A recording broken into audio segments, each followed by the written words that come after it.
Birthdays are funny times of year, where once you looked forward to the gifts from friends and family, but now are grown and see this as a time of reflection and vulnerability. It's a time of year that forces us to consider the passage of time that is universal to us all. As I approach my 25th birthday, I've begun the process of reflecting on my life so far with all of the highs as well as all of the lows. I know I'm not alone in this quarter-of-a-century contemplation that brings about some mixed emotions.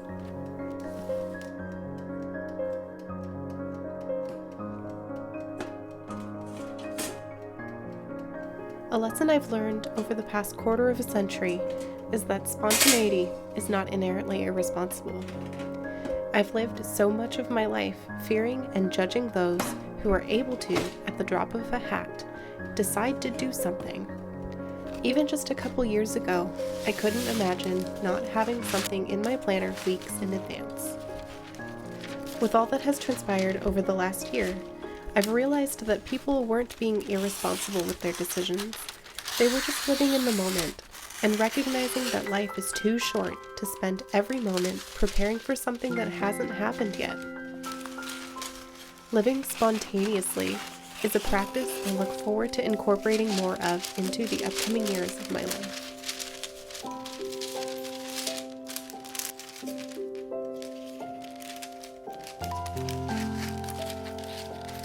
As a child, I was very serious, almost too serious.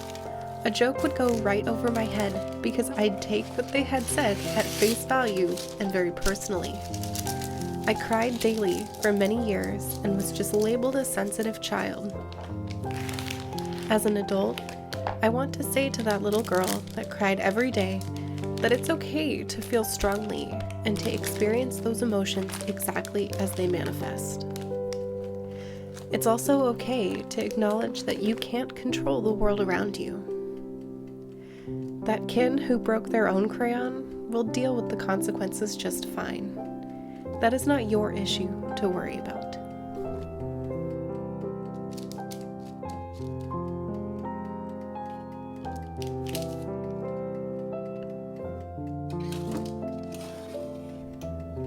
So much of my life has been spent worrying about other people's issues. My own mental health became the price of feeling like I was helping someone else, even when they did not ask for it.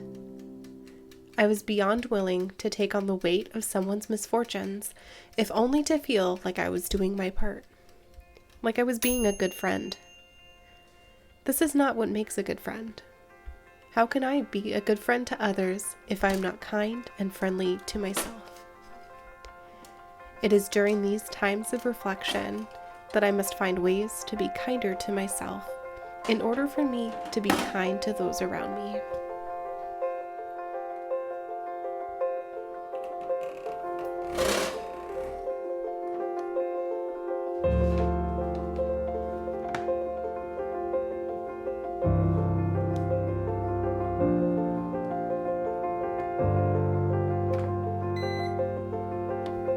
I thought about what my 15-year-old self would think about the person I am today, and had the chilling realization that I didn't even envision what being 25 would look like.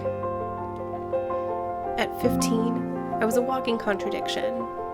I was a fundamental Baptist who went to church 4 times a week, but I was also an emo kid who blasted angsty screamo and wanted nothing more than to be independent. I was confused.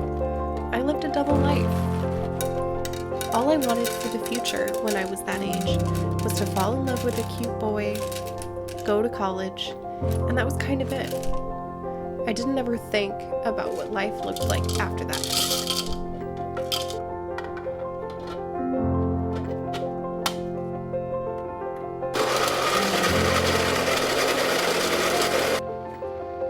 For someone who had to have everything planned out, I didn't have a clue what my adult life would look like.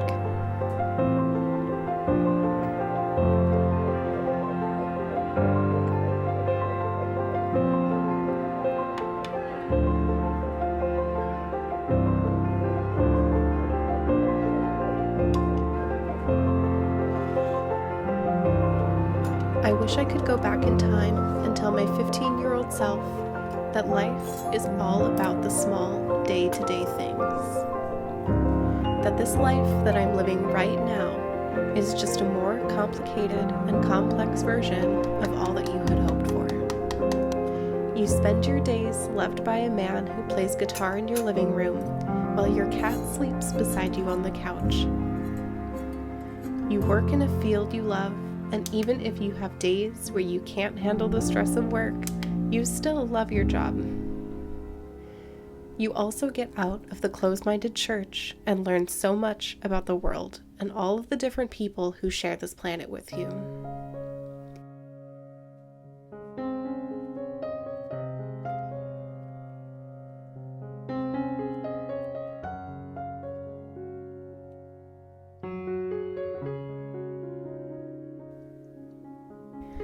Your life, no matter how small it may seem, is special and unique. Life is all about the small things, the mundane, the little surprises that make each day just a little bit different.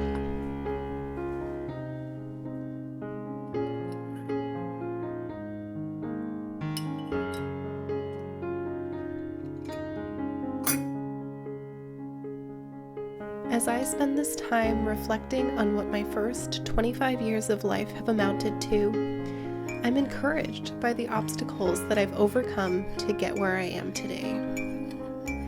I might not be rich and famous, but I know that I'm happy now, and that's a significant improvement from where I once was. One of my goals for the future is to learn how to celebrate milestones in my life, as I have a tendency to downplay my accomplishments for humility's sake. Today, I will celebrate my life and where I am now with some cookies and a good cup of coffee.